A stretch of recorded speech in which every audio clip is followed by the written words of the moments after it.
माँ की ममता। एक छोटे से गांव में समीर नाम का एक लड़का रहता था। बचपन में ही पिता के गुजर जाने के बाद परिवार की आर्थिक स्थिति काफी कमजोर हो गई थी। समीर की माँ थोड़ा बहुत पढ़ी लिखी थी, लेकिन इतनी पढ़ाई से नौकरी नहीं मिल सकती थी।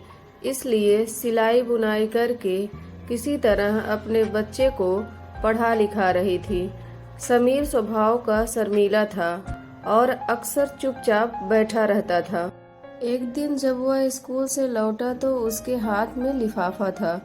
उसने माँ को लिफाफा पकड़ाते हुए कहा, माँ, मास्टर साहब ने तुम्हारे लिए चिट्ठी भेजी है, जरा देखो और पढ़ो इसमें क्या लिखा है।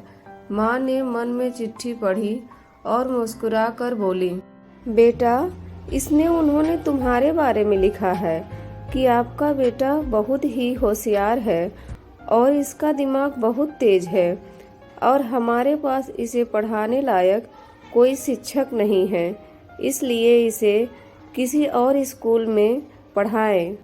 यह बात सुनकर समीर को दुख तो हुआ, साथ में ही उसका मन आत्मविश्वास से भर गया कि वह कुछ खास है और उसकी बुद्धि तेज है। माँ ने उसका दाखिला दूसरे स्कूल में करा दिया। समय बीतता गया। समीर भी खूब मेहनत से पढ़ाई करने लगा। आगे चलकर उसने सिविल सर्विसेज परीक्षा भी पास की और आईएएस ऑफिसर बन गया। समीर की माँ अब बूढ़ी हो चुकी थी और कई दिनों से बीमार भी चल रही थी। एक दिन अचानक उनकी मृत्यु हो जाती है।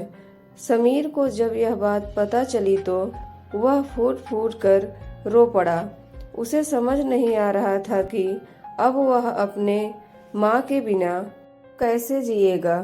रोते हुए ही उसने माँ की पुरानी अलमारी खोली। उस अलमारी में समीर के पुराने खिलौने और बचपन के कपड़े मिले, जो माँ अभी तक संभाल कर रखी हुई थी। समीर सारी चीजें निकालने लगा, तभी उसकी नज़र एक पुरानी चिट्ठी पर पड़ी। ये वही चिट्ठी थी जो मास्टर जी ने उसे 18 साल पहले दी थी। नम आंखों से समीर उसे पढ़ने लगा। आदरणीय अभिभावक, आपको बताते हुए हमें अफसोस हो रहा है कि आपका बेटा समीर पढ़ाई में बहुत कमज़ोर है और खेल कूद में भी भाग नहीं लेता है। ऐसा लगता है कि उम्र के हिसाब से समीर की बुद्धि विकसित नहीं हो पाई है, अतः हम इसे अपने विद्यालय में पढ़ाने में असमर्थ हैं। आपसे निवेदन है कि समीर का दाखिला किसी मंद बुद्धि विद्यालय में कराएं या खुद पढ़ाएं। सादर प्रिंसिपल। समीर जानता था कि भले ही अब उसकी माँ इस दुनिया में नहीं रही, पर वह जहाँ भी रहें, उनकी ममता, उनका आशीर्वाद हमेशा उस पर बनी रहे।